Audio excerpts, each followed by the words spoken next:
नमस्कार दोस्तों, स्वागत है आप सभी का अपने YouTube चैनल पीके हिंदी योजना में। तो दोस्तों, कर्मचारियों के महंगाई भत्ते में 8% और अन्य पर 25% की बढ़ोतरी हुई है। केंद्र सरकार ने कर्मचारियों को एक बड़ी खुशखबरी दी है। सरकार ने कहा है कि कर्मचारियों के महंगाई भत्ते में 8% और अन्य में 25% की बढ़ोतरी की गई है। साथ ही कर्मचारियों की सैलरी में भी इजाफा किया जाएगा। केंद्र सरकार में कर्मियों को लेकर कई बड़े निर्णय लंबित हैं। ऐसे संभव है कि 180 दिन बाद सरकारी कर्मियों और पेंशनरों के डीए और डीआर में 8% की बढ़ोतरी हो जाए। वेतन में 4% डीए की वृद्धि यह 1 जुलाई से देय है। डीए डीआर की फाइल जल्द ही कैबिनेट की मंजूरी मिलने की उम्मीद है। इसके बाद यानी जनवरी 2004 में दोबारा से डीए में 4% की वृद्धि संभव है। तो दोस्तों, उस वक्त डीए वृद्धि का ग्राफ 50% पार चला जाएगा। साथ ही वेतन आयोग की रिपोर्ट के मुताबिक अगर ऐसा होता तो बाकी के भत्ते में भी स्वतः ही 25% बढ़ जाएगी। यही बात पुरानी पेंशन की है तो केंद्रीय कर्मचारी संगठन किसी भी सूरत में इस मुद्दे से हटने को तैयार नहीं है। जेएफआर ओपीएस सदस्य और श्री कुमार का कहना है कि केंद्र सरकार कर्मियों के हितों की तरफ ध्यान नहीं दे रही है। पुरानी पेंशन की मांग को लेकर 10 अगस्त को जब संसद भवन के सामने 2 लाख कर्मचारी एकत्रित होंगे तो सरकार की नींद टूटेगी।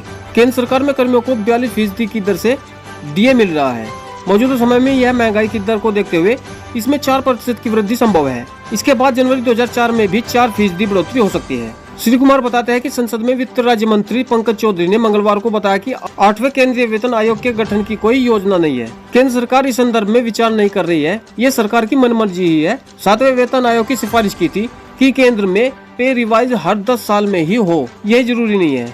इस अवधि का इंतजार करने की आवश्यकता नहीं है। यह पीरियोडिकल भी हो सकता है। हालांकि पे कमीशन ने इसकी कोई स्पष्ट परिभाषा नहीं दी है कि कब और कितने समय बाद वेतन आयोग गठित होना चाहिए। कुछ माह बाद डीए 50% के पार होने जा रहा है। ऐसे में नए डीए और एचआर की संभावना बनना तय है। केंद्र सरकार ने ओपीएस की मांग पर एनपीएस में सुधार के लिए कमेटी गठित कर दी है। कर्मियों ने यह मांग तो कभी नहीं की। सरकारी कर्मचारियों की सेवानिवृत्ति के बाद एनपीएस एक आपदा है। एनपीएस में कर्मचारियों को महज 4-5 हजार रुपए की पेंशन मिलेगी। हर सूरत में ओपीएस लागू कराएंगे। पिछला वेतन आयोग 2013 में गठित हुआ था। उसके 3 साल बाद आयोग की सिफारिशें लागू हुई। उस हिसाब से 2026 में ही वेतन रिवाइज होना चाहिए। इसके लिए 2023 में आयोग का गठन हो। अब केंद्र सरकार ऐसे किसी आयोग के गठन से मना कर रही है।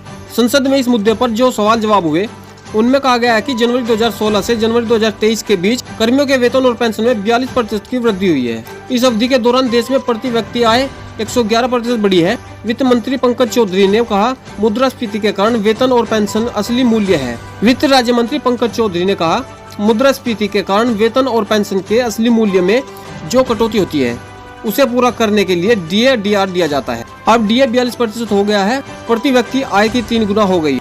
इसके साथ वस्तुओं के दाम भी उसी अनुरूप में बढ़े हैं। मतलब केंद्र सरकार के कर्मी कम वेतन पर काम कर रहे हैं। पिछले 3 वेतन आयोगों की तरफ से कहा गया है कि जब डीए 50% तक पहुंच जाए तो मुद्रास्फीति के प्रभाव को कम करने के लिए भविष्य में पे रिवाइज किया जाए। जनवरी 2024 में डीए 50% के पार हो जाएगा। अब सरकार कह रही है कि वेतन आयोग गठित करने का कोई प्रस्ताव नहीं है। 7वें वेतन आयोग में लिखा है कि जब डीए 50% पर पहुंच जाए तो बाकी के भत्ते खुद ही 25% बढ़ जाएंगे।